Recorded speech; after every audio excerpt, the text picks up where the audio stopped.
Hello!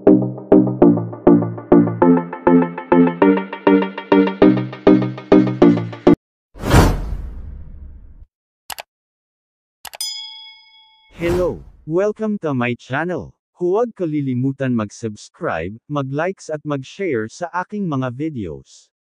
Ang pag-uusapan natin ngayon ay tungkol sa pagdeteni ng House of Representatives sa Chief of Staff ni VP Sara Duterte. Napapansin niyo mga kababayan, madalas ikulong for contempt ng Kongreso ang kanilang mga resource person. Kapag kinaya kaya kanilang ikulong ay agad-agad kanilang ikukulong. At mga bastos pa magsasalita ang mga congressman sa kanilang mga bisita. Na feeling nila ang tali-talino nila, hindi naman sila mga abogado. Pero nang si Duterte ang kanilang resource person ay naduwag naman ang mga Quadcom committee kahit minumura pa sila ni Duterte at hinahamon na magpakulong. Mga duwag ang mga congressman kapag marunong pumatay ang kanilang bisita. Tingnan mo na lang itong ginawa ng mga congressman sa Chief of Staff ni VP Sara Duterte, ikinulong nila for contempt. Talagang may tinatitigan din ang mga congressman ano.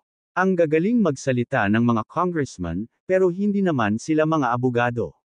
Bigyan mo mga yan ng bar exam mga walang alam. Pero sakay abangan mga eksperto. Pakinggan nyo ang balitang ito. Sara's Chief of Staff detained for contempt. The House Committee on Good Government and Public Accountability cited in contempt Zuleika Lopez, the Chief of Staff of Vice President Sara Duterte. Ang kapulungan ng mga kinatawan hanggang Lunes ika-25 ng Nobyembre taong 2024 idedetini.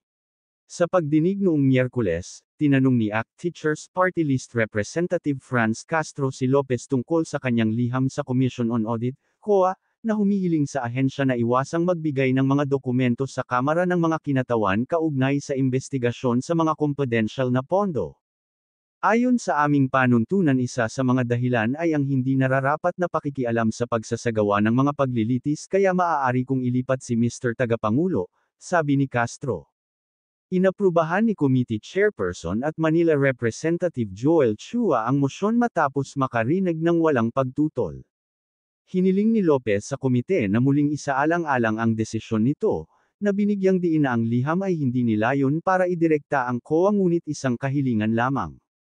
Ako ay tunay na humihingi ng paumanhin kung mayroong isang bagay sa liham na iyon na nakabawas sa iyo sa isang personal na tala.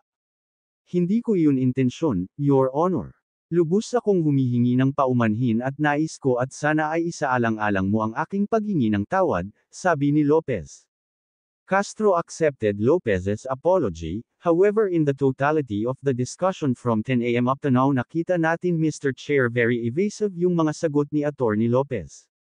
Considering the health nung ating resource person nakita naman natin siya kanina. Naging matyaga rin naman siya sa pagsagot sa atin.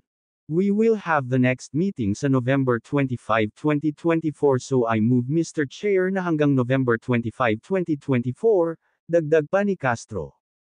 Napansin niyo mga kababayan ang mga panggigipit, paglapastangan, pang-aabuso ng mga congressman sa kanilang maliit na kapangyarihan. Kapag kayang-kaya kanila na ipakulong ay ikukulong kanila. Tulad kay former President Rodrigo Duterte hindi nila maipakulong, alam niyo kung bakit. E di naduwag sila kay Duterte. Itong mga congressman na ito ay nagpa-power trip sa mga kawawang mga resource person nila. Dapat baguhin ang rules ng Congress na tanggalin na ang power nila para magpa-contempt sa mga bisita nila. Kapag hindi nila gusto ang sagot mo sa mga tanong nila ay ipapa-contempt ka. Mga abusado mga congressman, feeling nila ang tali-talino na nila. O ito hinahamon namin ang mga congressman na yan na mag-take sila ng bar exam para malaman nila na wala silang alam sa batas. Puro lang kayo yabang, iilan lang ang mga abogado sa Kongreso.